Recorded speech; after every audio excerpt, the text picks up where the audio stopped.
Ya, halo, bismillah, assalamualaikum, sampurasun, teman-teman. Ketemu lagi dengan saya. Pada kali ini saya akan ngebahas lagi tentang temanya yaitu hukum dan korupsi ya, teman-teman. Nah, ini sangat penting gitu ya, mengingat eh, ada eh, apa hubungan yang sangat erat antara hukum dan korupsi gitu ya, khususnya ini untuk di Indonesia seperti itu ya. Jadi ada dua pendekatan ya teman-teman dalam pemberantasan korupsi. Yang pertama itu ada pencegahan, yakni penindakan, terus penegakan hukum, terus menegakkan peraturan perundang-undangan institusi penegak hukum. Nah, dalam hal ini pencegahan itu bisa dilakukan oleh APH gitu ya, atau aparat penegak hukum seperti itu ya. Nah, untuk selanjutnya pencegahan terus penindakan itu mempunyai eh, hukum yang mengikat gitu ya. Khusus untuk tindak pidana korupsi itu ada undang-undang tipikor gitu ya, atau undang-undang tindak pidana korupsi seperti itu teman-teman. Selanjutnya yaitu kita ngebahas tentang perspektif hukum gitu ya dalam pemberantasan korupsi. eh dalam dalam hal ini teman-teman ya, begitu banyaknya gitu berita di media sosial, di TV-TV atau koran tentang korupsi gitu ya. Tentang kalau di KPK itu ada istilah OTT gitu ya, operasi tangkap tangan seperti itu. Nah, upaya pemberantasan korupsi erat kaitan dengan persoalan hukum yang jelas ya teman, karena negara kita adalah negara hukum. Nah, pertanyaannya kenapa sih harus perspektif korupsi itu dalam penilaian hukum? Karena korupsi dalam artian gitu ya mempunyai arti penyalahgunaan wewenang gitu atau jabatan publik untuk mendapatkan keuntungan pribadi atau golongan sehingga menimbulkan kerugian negara. Nah, itu ya. Jadi pasti korupsi itu kaitannya sangat erat dengan hukum, karena di sana itu ada nilai-nilai penyalahgunaan wewenang gitu ya, dan merugikan negara seperti itu. Terus selanjutnya itu bagaimana sih hukum melihat korupsi gitu ya. Menurut hukum gimana tuh korupsi itu? Jadi hukum melihat korupsi dari perbuatan dan akibat yang ditimbulkan seperti itu ya. Jadi hukum itu concern ke melihat korupsi dari perbuatan dan akibat yang ditimbulkan, yang jelas berdasarkan aturan yang berlaku seperti itu ya. Jadi ya kausalitas gitu ya, hukum sebab akibat. Selanjutnya yaitu hukum memuat klasifikasi seseorang atau siapa saja yang bisa dijatuhi hukuman pidana karena melakukan korupsi. Nah, ini contoh yang tentang korupsi pungutan liar gitu ya. Jadi yang pungli itu kalau nggak salah yang dihukum, yang di tindak pidana hukumnya itu yang meminta punglinya ya, dan yang memberikan itu sebagai korban seperti itu ya. Karena itu pungli itu sama dengan pemerasan gitu ya, hampir hampir sama gitu. Jadi pihak korban itu yang memberi uang, dan yang memeras atau si yang meminta pungli itu sebagai tersangka seperti itu ya. Terus dalam definisi hukum dalam hal ini teman-teman, hukum gitu ya menjamin ketertiban dan melindungi hak-hak individu. Jadi ya tidak ada intimidasi gitu ya, karena hukum berdasarkan ketentuan yang adil gitu ya. Jadi tidak ada intimidasi atau kriminalisasi dalam hal ini untuk contohnya menangani kasus tindak pidana korupsi seperti itu. Terus batasan-batasan tentang perbuatan yang dianggap melanggar norma, nah ini juga diatur di sana ya dalam perspektif hukum terhadap korupsi ini. Terus ancaman hukumannya ini jelas gitu ya.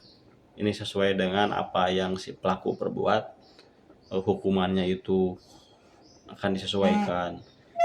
Terus selanjutnya itu kewenangan dan mekanisme penegakan hukum ya. Jadi ini jelas gitu ya, itu urusannya APH atau aparat penegak hukum.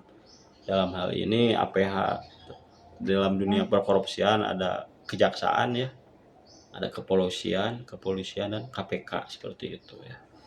Nah, yang jelas teman-teman bahwa korupsi itu kejahatan yang luar biasa ya, KLB ya, kejahatan luar biasa, kejadian luar biasa kadang itu mah. Karena ya korupsi itu teman-teman bisa lintas negara gitu ya. Contoh kan banyak lah teman-teman denger ya di berita korupsinya di Indonesia terus dia itu kabur ke luar negeri gitu ya, ke Eropa kah atau ke Singapura lah dalam hal ini untuk menghilangkan jejak atau menghindari hukuman di Indonesia seperti itu. Makanya ya korupsi itu bisa lintas negara seperti itu ya. Makanya kadang para penegak hukum itu melibatkan Interpol ya, International Police atau polisi internasional.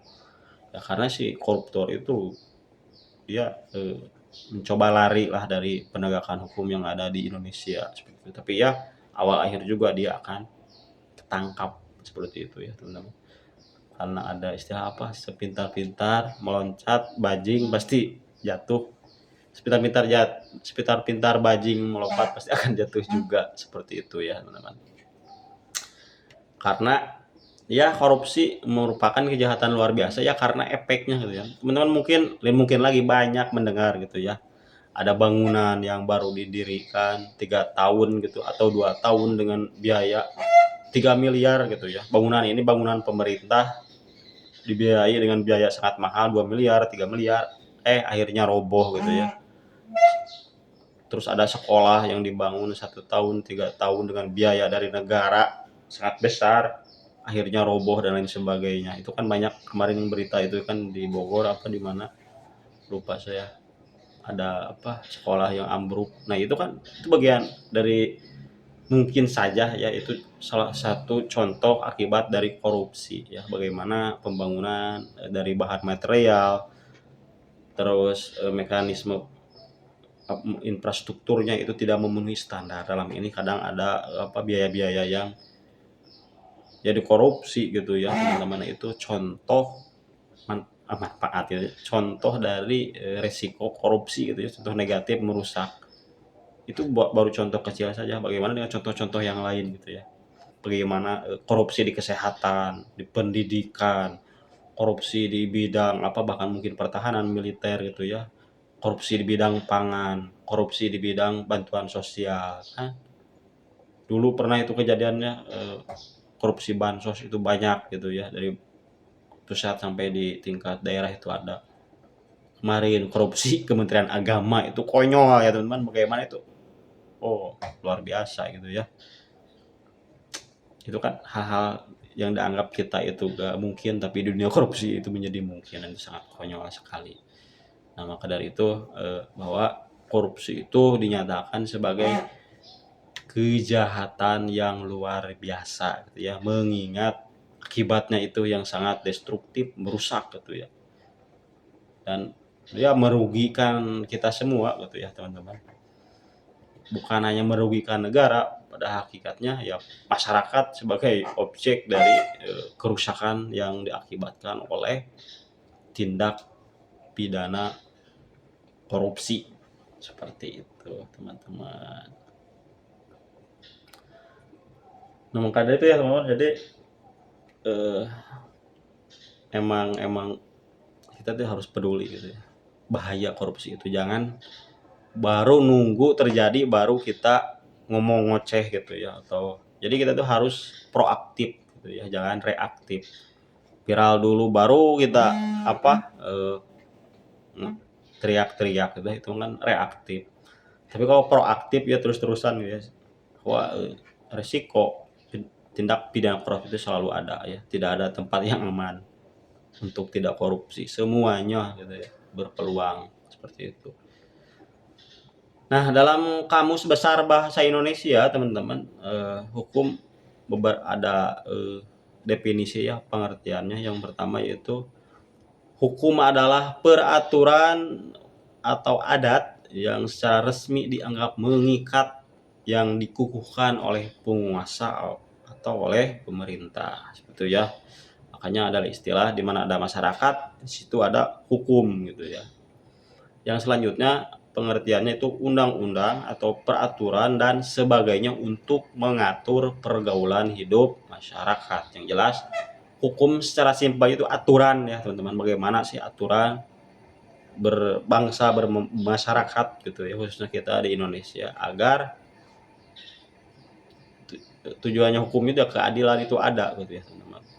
Makanya kalau korupsi itu kan itu jelas tidak adil, itu memperkaya segelintir orang gitu ya, segelintir golongan, yang lainnya dirugikan. Nah jelas maka dari itu korupsi itu dinyatakan sebagai perbuatan yang sangat melanggar hukum, seperti itu ya teman-teman. Terus keputusan pertimbangan yang ditetapkan oleh hakim dalam pengadilan atau vonis, nah itu tentang hukum gitu ya. Nanti di akhir itu setelah ada penyidikan itu diakhiri oleh vonis gitu ya. Terus patokan kaidah ketentuan mengenai peristiwa alam dan sebagainya yang tertentu. Nah itu mempunyai aturan tertentu ya, hukum itu ada pasal, ada ayat seperti itu untuk memperjelas tentang pasal yang digunakan untuk mengadili seseorang, seperti itu teman ya. Yang jelas negara kita itu negara hukum, Indonesia itu ya hukum. Nah, ada beberapa tokoh yang berpendapat bahwa hukum itu yakni segala peraturan yang sifatnya memaksa gitu ya teman-teman, dan menentukan segala tingkah laku manusia dalam masyarakat dan dibuat oleh suatu lembaga yang berwenang. Nah seperti itu ya. Jadi hukum itu sifatnya memaksa gitu ya. Mau tidak mau kalau teman-teman terindikasi gitu ya melakukan perbuatan yang melanggar hukum, yaitu sudah ketentuan teman-teman untuk memproses atau menempuh jalur hukum, seperti itu ya. Karena ini ya untuk menjaga ketertiban gitu ya. Kalau teman-teman tidak diatur sama hukum ya bebas aja hidupnya gitu ya, di hutan di mana maksudnya. Bahkan di hutan juga kan ada aturan-aturannya. Sebenarnya di dunia ini gak ada tempat yang bebas dari hukum gitu ya, semuanya terikat seperti itu ya. Karena kalau kita mau bebas gak mungkin gitu ya, bebas itu bakal kesepian gitu teman, gak ada aturan seperti itu ya. Makanya teman harus taat hukum seperti itu ya. Terus hukum juga dibuat oleh lembaga yang berwenang, dalam hal ini aparatur penegak hukum gitu ya. Nah, apakah itu kejaksaan atau kepolisian atau Komisi Pemberantasan Korupsi gitu ya, atau KPK seperti itu. Kalau dalam ranah dimensi tindak pidana korupsi seperti itu teman-teman. Dan jelas sekali gitu ya teman, betapa hukum itu sudah betul-betul jelas gitu ya, bagaimana dia mengatur tentang tindak pidana korupsi. Yang masalahnya juga dalam hal ini yaitu penindakannya di lapangan itu, bagaimana hukum itu dijalankan, termasuk karakter atau moralitas dari penegak hukumnya itu harus ditekankan gitu ya. Bagaimana penegak hukum yang jujur, kredibel, dan benar-benar menegakkan keadilan, menjaga marwah hukum seperti itu. Nah, terus hukum juga teman-teman bisa dilihat dari sumbernya gitu ya. Dibagi menjadi hukum secara undang-undang gitu ya. Yaitu hukum yang tercantum dalam peraturan perundangan. Nah, ini hukum menurut sumbernya gitu ya. Yang pertama itu hukum undang-undang, yang kedua itu ada hukum adat ya.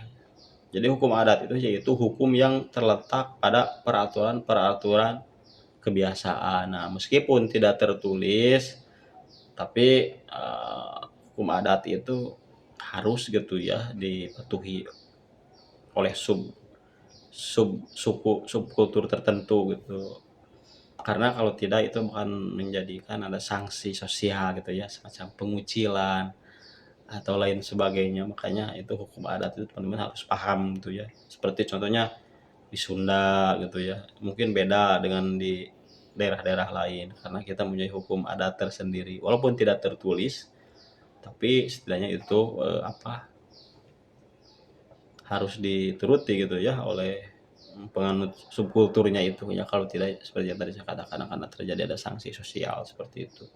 Selanjutnya itu hukum yuris, yaitu hukum traktat gitu ya. Apa itu hukum traktat teh? Traktat yaitu hukum yang ditetapkan oleh negara-negara suatu dalam perjanjian negara, yaitu mungkin ya hubungan antara dua negara atau tiga gitu ya, disebut hukum traktat. Apakah itu hukum dan apakah itu hukum perekonomian, pertahanan dan sebagainya ya. Yang selanjutnya itu hukum jurisprudensi, yaitu hukum yang terbentuk karena putusan hakim. Nah, seperti itu. Yang selanjutnya itu hukum doktrin, yaitu hukum yang terbentuk dari pendapat seseorang atau beberapa orang sarjana hukum yang terkenal dalam ilmu pengetahuan hukum gitu ya, mungkin pendapat-pendapat para ahli seperti itu. Terus hukum juga bisa dilihat dari bentuknya. Nah, seperti itu teman-teman. Contohnya yaitu hukum tertulis, yaitu hukum yang dicantumkan pada berbagai perundang-undangan. Nah, itu ya kalau hukum secara bentuknya. Yang kedua itu apa?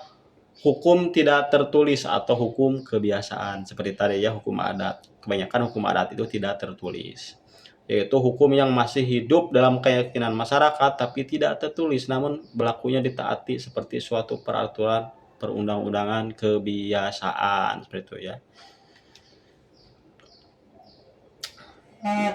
Ya itulah ya hukum itu ya teman-teman, bisa dilihat dari sumbernya, bentuknya.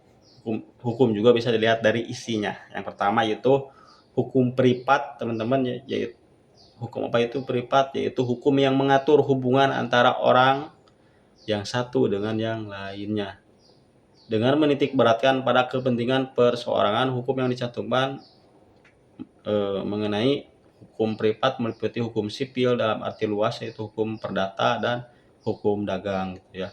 Terus sedangkan dalam arti sempit yang dimaksud hukum privat adalah hukum perdata gitu ya. Seperti kalau ada yang dirugikan gitu ya oleh oleh personal yang lainnya gitu ya, diri kita dirugikan oleh orang lain, maka itu masuknya ke ranah hukum seperti itu ya.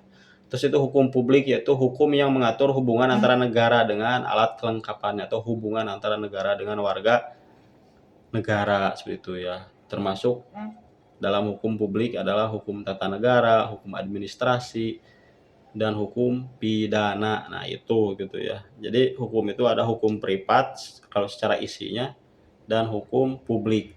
Kalau hukum privat itu horizontal gitu ya, kita mungkin dengan sesama warga negara lagi ada aturan tertentu gitu. Terus ada juga hukum vertikal, ini hukum publik gitu ya, bagaimana kita berhubungan dengan pihak negara gitu ya, atau dengan kebijakannya seperti itu. Terus di sana juga ada istilah mungkin teman-teman pernah dengar dan teman-teman bingung ngebedainnya, ada KUHP dan KUHAP ya. Itu apa bedanya gitu ya, KUHP sama KUHAP. Nah, kalau KUHP itu berisi pasal-pasal atau peraturan tentang hukuman apa yang diterima oleh seseorang jika melakukan suatu tindak pidana. Ya, itu KUHP. Saya ulangi lagi bahwa KUHP itu berisi pasal-pasal atau peraturan tentang hukuman apa yang diterima oleh seseorang jika melakukan suatu tindak pidana. Itu untuk pengertian KUHP. KUHP gitu ya. Kalau KUHP itu mengatur tata cara pelaksanaan hukum terhadap seorang yang tersangkut kasus pidana. Ya, kalau KUHP itu pasal-pasalnya ya isinya, kalau KUHP itu tata cara pelaksanaannya seperti itu ya teman-teman. Mungkin teman-teman bisa cari searching gitu ya di Google biar lebih jelasnya apa itu KUHP dan KUHP ya, karena dari namanya itu mirip-mirip seperti itu ya teman-teman.